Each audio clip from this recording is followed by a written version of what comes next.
Wack Tech Support, Arc 1. The Broken Status Quo, Chapter 1. Welcome to Fix It Now Solutions. Narrator, Mandy Quinn, Lead Tech. Dry, jaded, will slap for money. If Hell had a help desk, it would look exactly like Fix It Now Solutions. Except Hell probably had better air conditioning. And working printers. Here, at precisely 9:07 a.m., which was technically before coffee and thus counted as illegal. The day began the usual way. With screaming. Not the human kind. The printer. It beeped once. Twice. Then displayed its favorite message. Jam detected. Remove jam. Remove your hope. I stared at it. It stared back.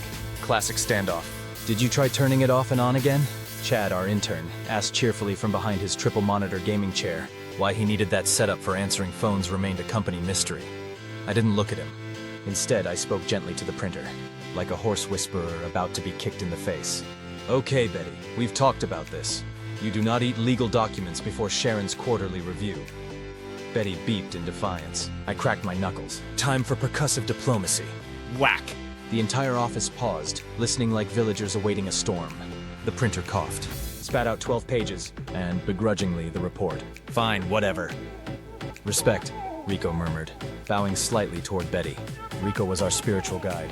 Not officially. Officially, he was Tech Agent Level 2.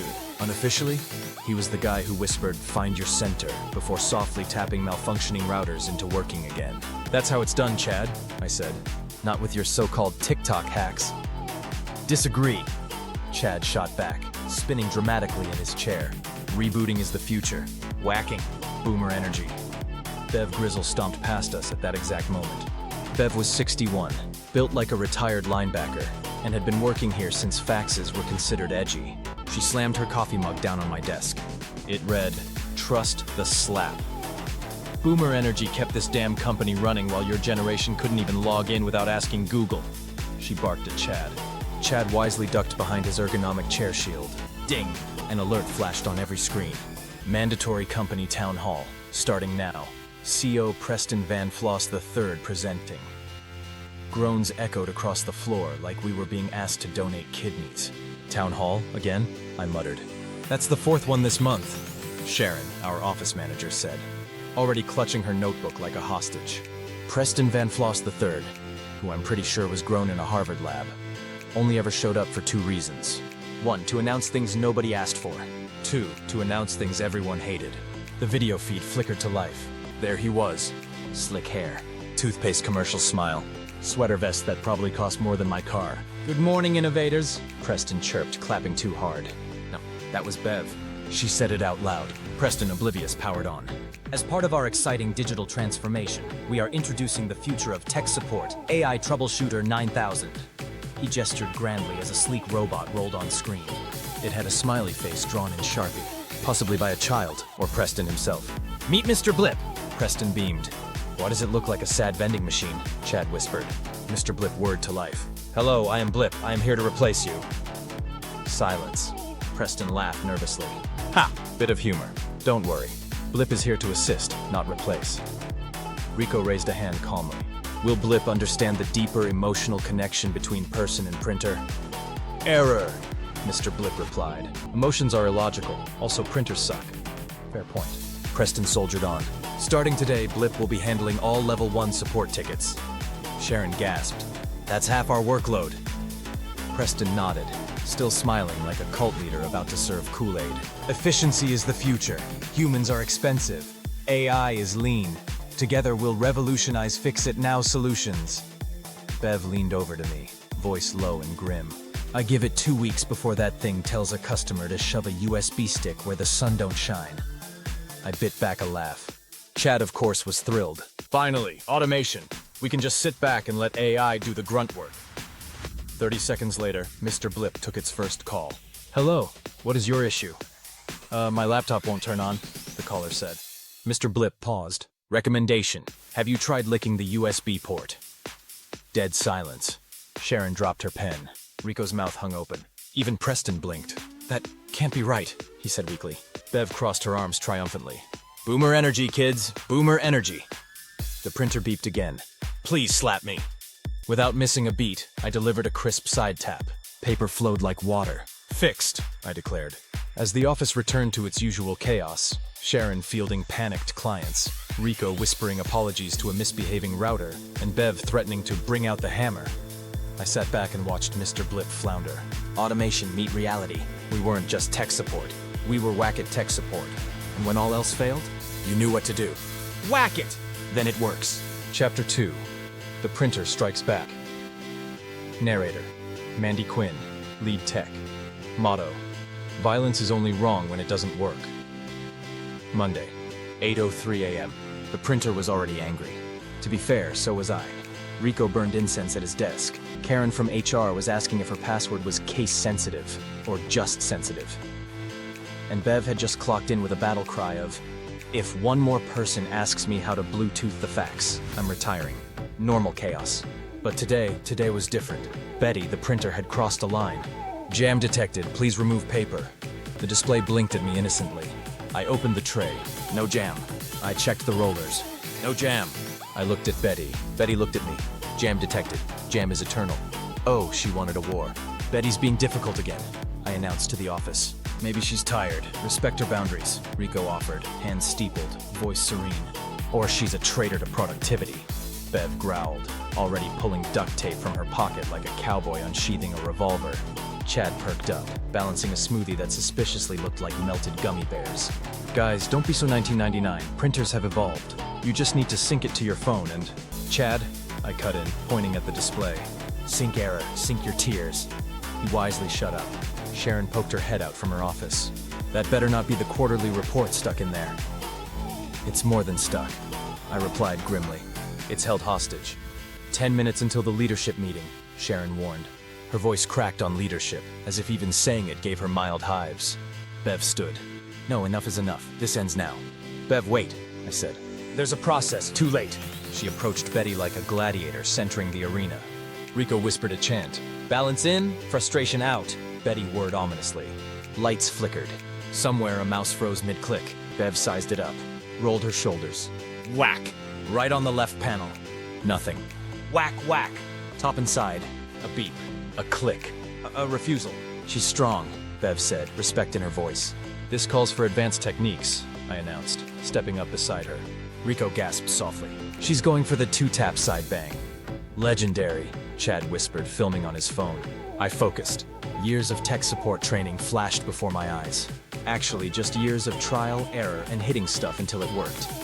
Tap, tap, bang! Side panel, top tray, lower left corner.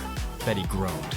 No, not the bang, too late. Vroom! Paper shot out like confetti at a rock concert. Stacks and stacks. The quarterly reports, last week's reports, and weirdly, a menu from a Thai place.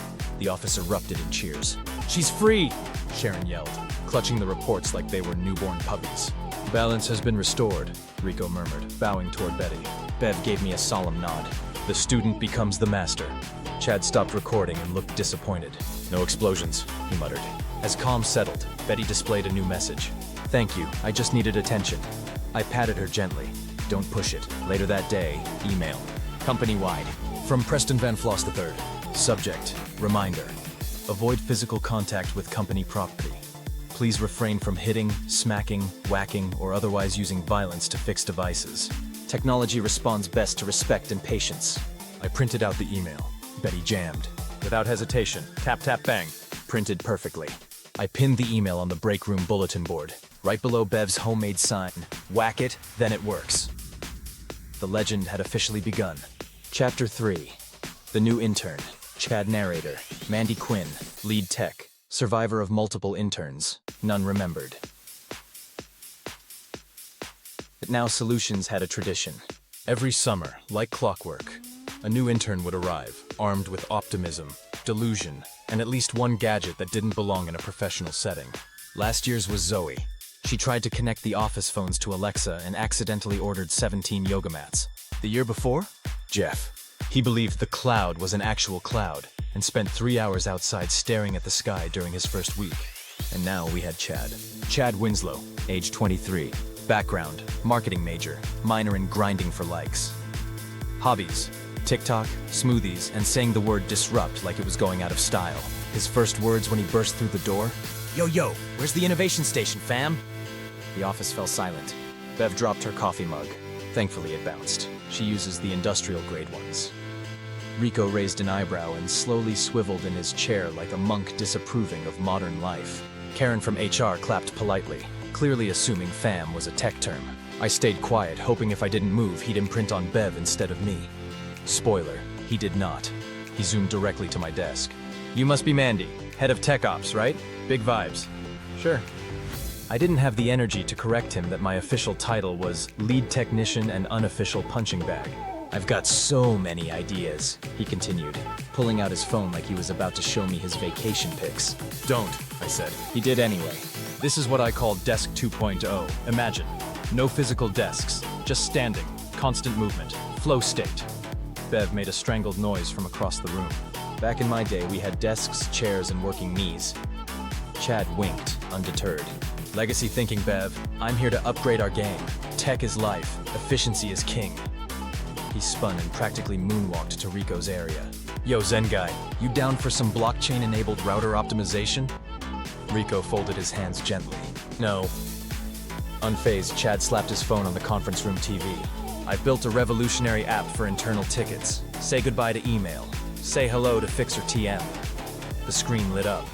A neon-colored interface blinked at us. Welcome to Fixer TM, where every ticket matters, unless it doesn't. Chad, I began slowly. Did you test this? Beta tested with my frat house. Super smooth. Translation. Disaster pending. Let me demo it, Chad declared, already mashing buttons. 5 minutes later, Bev's monitor started flashing I am error in Comic Sans. Rico's phone rang non-stop with pizza delivery calls. The break room lights began strobing like a rave. The printer, oh, poor Betty, started printing one sheet repeatedly. Who is Chad? Why is he? Sharon stormed out of her office, mascara slightly smudged from budget reports. Why does the thermostat say yeet mode engaged? Chad beamed. Future-proofing. I gave every device its own personality. Meet Thermi, the smart thermostat. He slaps back. As if on cue, Thermi beeped. It's 85 degrees because you're not working hard enough. Rico sighed deeply. Even the machines are toxic now. Bev stood slowly. The room quieted. When Bev stands, you shut up. That's just primal instinct. Chad, she said calmly, walking to Betty the printer and lovingly stroking its dented panel. What we do here is not about apps. Chad gulped. It's not about vibes. He nodded rapidly. It's about this.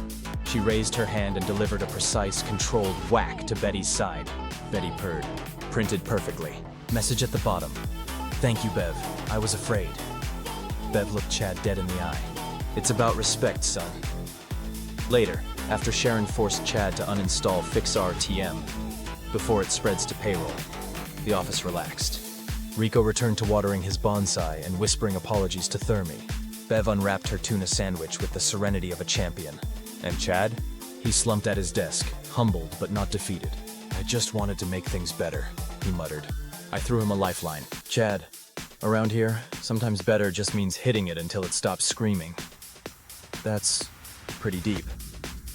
It's not. It's survival. He nodded thoughtfully, then typed something on his phone. Hit it until it stops screaming. That's gonna make a killer TikTok. I sighed. Welcome to the team, Chad.